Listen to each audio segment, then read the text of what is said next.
एक और बड़ा अच्छा सवाल है। Two trains start at same time from places A and B and proceeds towards each other at 60 kilometer and 72 kilometer respectively. At the same time of their meeting, one train whose speed is 72 kilometer per hour, कितनी है 72 kilometer per hour, has traveled 6000 kilometer. Find distance travel by other. यार अब देखो बड़ी अहम बात है। एक की स्पीड 60, एक की 72। तो जिसकी स्पीड 72 है उसने 6000 किलोमीटर तय किया। ठीक है, ये 72 स्पीड है, इसने ट्रैवल किया 6000 किलोमीटर। तो जिसकी स्पीड 60 है इसने कितना किया होगा? तो वही कॉन्सेप्ट, टाइम सेम है, तो जो डिस्टेंस वेलोसिटी का रेशो होगा वही डिस्टेंस का रेशो होगा। वेलोसिटी दी है 72 और 60 यानी कि 6:5, तो डिस्टेंस का रेशो भी 6:5 के हिसाब से होना चाहिए। अब वेट अ मिनट, ये जो 72 किलोमीटर वाली है इसने कितना डिस्टेंस तय किया है? 6000। तो इसने कितना किया होगा? यार एक बात सुनो, ये 6 है तो ये 5 है, ठीक है, ऐसा ही है ना। ये 60 होगा तो कितना हो जाएगा? 50। ये 600 हो जाएगा तो 500, ये 6000 हो जाएगा तो 5000, यानी आंसर 5000। देखिए, two train start at same time from places A and B and proceed towards each other, एक दूसरे की तरफ कर रही हैं, at 66 kilometer per hour and 54 kilometer per hour respectively. At the same time of their meeting, one train whose speed is 66 kilometer per hour has traveled 1100 kilometer. Find distance traveled by other. Okay, अब एक बड़ी अहम बात है कि एक train है जिसकी स्पीड 66 है, एक है 54। तो हो क्या रहा है कि जिसकी स्पीड 66 किलोमीटर पर आवर है, सेम जब मिले वो तो 1100 किलोमीटर उसने डिस्टेंस कवर किया। वेट अ मिनट, कहानी कुछ ऐसी है कि ये ट्रेन है, ठीक है, एक दूसरे की तरफ आ रही, एक की स्पीड 66 थी, एक की 54। ये जो 66 वाली है इसने 1100 डिस्टेंस तय किया, तो 54 वाली ने कितना किया होगा? अब देखो, जब भी टाइम सेम होता है तो डिस्टेंस का और वेलोसिटी का रेशो सेम होता है। ठीक है जी, इस कॉन्सेप्ट को हम बार बार देख चुके हैं। सो डियर, अगर ये 66 और 54 है स्पीड्स का रेशो है ना, स्पीड, तो स्पीड का रेशो क्या हो जाएगा? 11:9। यानी अगर इसने 11 डिस्टेंस तय किया है तो इसने 9 किया होगा। अब देखो, अगर इसने 11 की जगह 110 किया होगा, एक जीरो लगा दो, तो इसने कितना किया होगा? 90 किया होगा। और इसने 110 नहीं बल्कि 1100 किया है, तो इसने कितना किया होगा? 900।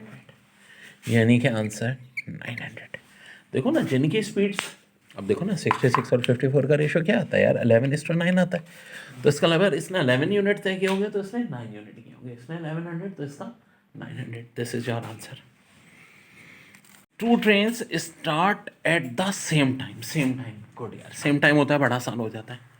From places A and B and proceeds towards each other at 66 kilometre per hour and 54 kilometre per hour respectively. At the time of their meeting, one train has traveled 20 kilometer more than the other. Then the distance between A and B. ए और B के दरमियान का distance बता दो। अगर दो train में से एक की 66 किलोमीटर है, एक 54, वाला देखो यार, जब टाइम सेम होता है तो डिस्टेंस और स्पीड का रेशो भी सेम होता है। जो D1 D2 अब equal to V1 upon V2 का रेशो क्या होगा? सेम होगा। तो स्पीड इस बार है 66 और 54। लेट अस सी, तो जो 66 54 का रेशो होगा स्पीड का, वो डिस्टेंस का होगा क्योंकि टाइम सेम है, यानी 11:9। अब देखो 11 और 9 एक नहीं किया, जिसने देखो ना 66 ट्रैवल किया उसने इसका लगभग 11 यूनिट तय किए, और जिसका 54 था उसने कितने यूनिट तय किए? 9 यूनिट। कितने यूनिट का फर्क आ रहा है? 2 यूनिट का। अब की दफ़ा फर्क आ रहा है 2 यूनिट का। कोई बात नहीं, चलिए देख लेते हैं। ये 2 यूनिट कितने के बराबर हैं? 20 किलोमीटर। चलो यार, 2 यूनिट हो गए 20 किलोमीटर के। अब और से देखो टोटल यूनिट बने कितने? 11 और 9 का मतलब है टोटल यूनिट बन रहे हैं 20। हमें दो नहीं 20 यूनिट चाहिए, यानी यहाँ पे एक ज़ीरो लगाना पड़ेगा। दूसरे लफ्ज़ों में 2 को 10 से मल्टीप्लाई करना पड़ेगा। पर मैथ्स का रूल तो ये कहता है लेफ्ट पे जो कुछ करो वही राइट पे, तो 20 को भी 10 से करेंगे, फाइनल आंसर हो जाएगा 200 किलोमीटर।